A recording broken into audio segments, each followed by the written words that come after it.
بسم اللہ الرحمن الرحیم۔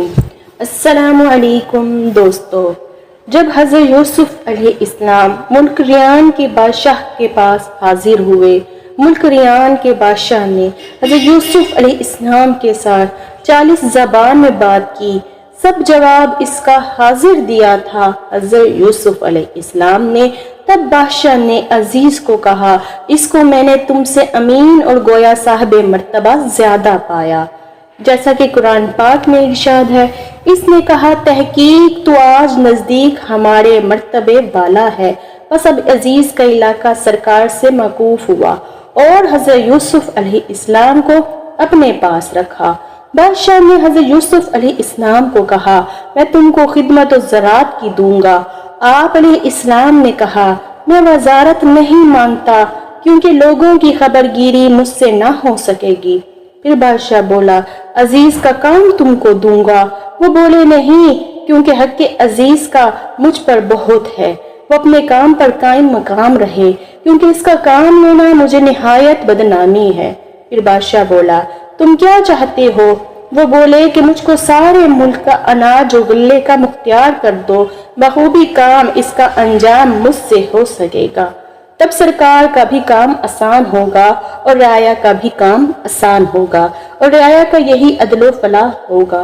اسی کام سے حضرت کی یہ غرض تھی کہ اس زمانے میں جو بادشاہ رعیت پر ظلم کرتا ہے تو آدھا حصہ غلے کا عوام سے لیتا، اس لیے حضرت یوسف علیہ السلام نے بادشاہ سے سارے غلے کی مختیاری مانگی تاکہ عواموں پر نظر عدل کی کریں۔ تب بادشاہ نے ان کو اس کام پر مقرر کیا۔ اس سے تمام خلق خوش اور راضی ہوئے اور غلہ بہت جمع کیا۔ جب سال تمام ہوا، بادشاہ ان کے نیک اتوار دیکھ کے خوش ہوا اور عوام پر بڑی صحیح بہی معلوم کی۔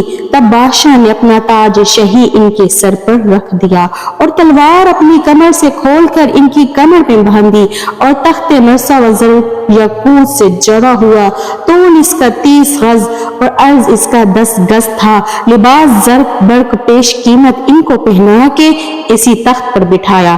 اس وقت چہرہ مبارک ان کا ایسا ہوا مانند 14ویں شب کے چمکتا تھا۔ جو شخص ان کی طرف نظر کرتا تو مانند آئینے کے چہرہ اپنا اس میں نظر آتا، اور حضرت کے چہرے کی لطافت و صفائی اس قدر تھی اسے دیکھ کر آفتاب شرمندہ ہوتا تھا، اور جملہ ارکان دولت اور ایان سلطنت بادشاہ کے ان کی خدمت میں حاضر رہتے، اور تمام کاروبار مصر کا ان کو سپرد ہوا، اور سارے مصر میں ان کا سکہ جاری ہوا۔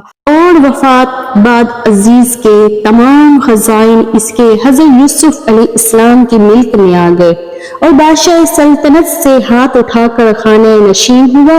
بادشاہ نے ان کو والی کیا۔ تب حضرت نے تمام غلہ و اناج مصر میں لا کے جمع کیا۔ القصہ، وہ 7 برس گزرے بعد جبریل علیہ السلام نے آ کے خوشخبری دی کہ فلانی شب فلانی گھڑی میں قحط نازل ہوگا۔ تب حضرت یوسف علیہ السلام یہ سن کر انتظار میں اسی شب کے رہے۔ جب وہ وقت پہنچا تب سب کو فرما دیا، اناج غلہ سب میرے پاس لا کر موجود کرو، کیونکہ سنگی خلق پر آ پہنچی ہے۔ جب قحط کی مصیبت نازل ہوئی تب خلائق شہروں کی بادشاہ مصر کے پاس آ کر حاضر ہوئی، فریاد کرنے لگے، الجو الجو۔ یہ خبر حضرت یوسف علیہ السلام کو پہنچی کہ خلائق بھوک سے تکلیف پاتے ہیں اور عاجز ہوئے ہیں۔ تب وہ غلہ جو جمع کیا تھا سو سب بانٹنے لگے۔ تب لوگوں کو کچھ خاطر تسلی ہوئی اور جان آئی، اور جب قحط ہوا زلیخا آہذاری کرنے لگی۔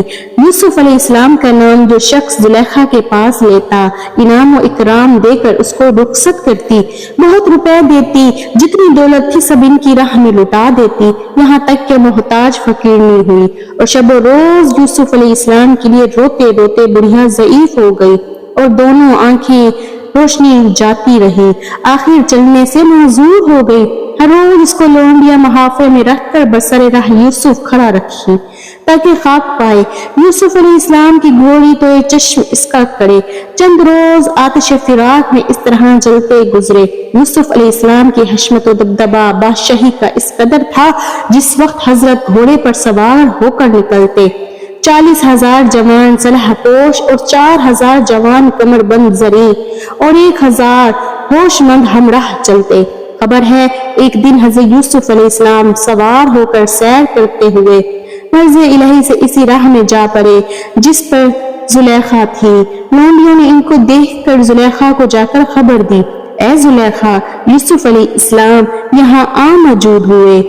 سنتے ہی زلیخا بے انتہا دوڑی یوسف علیہ السلام کو پکارنے لگی، اے کریم بن کریم ذرا ٹھہر جا، قصہ اندوز و ضعیفہ کا سن۔ حضرت نے سنتے ہی وہیں گھوڑے کو کھڑا کیا اور بولے، اے زلیخا کیا ہے حال تیرا، کہاں ہے وہ حسن و جمال، خوبی تیری، بولی کہ تیرے عشق نے سب برباد کر دیا۔ حضرت نے حضرت زلیخا سے کیا فرمایا اور ان کی ملاقات کا انجام کیا ہوا؟ کیا حضرت یوسف علیہ السلام نے زلیخا سے شادی کی؟ یہ آپ کو اگلی ویڈیوز میں بتایا جائے گا۔ دوستو اگر آپ کو یہ ویڈیو اچھی لگی ہو تو چینل کو سبسکرائب کر کے کمنٹ میں ضرور بتائیے گا۔ جزاک اللہ۔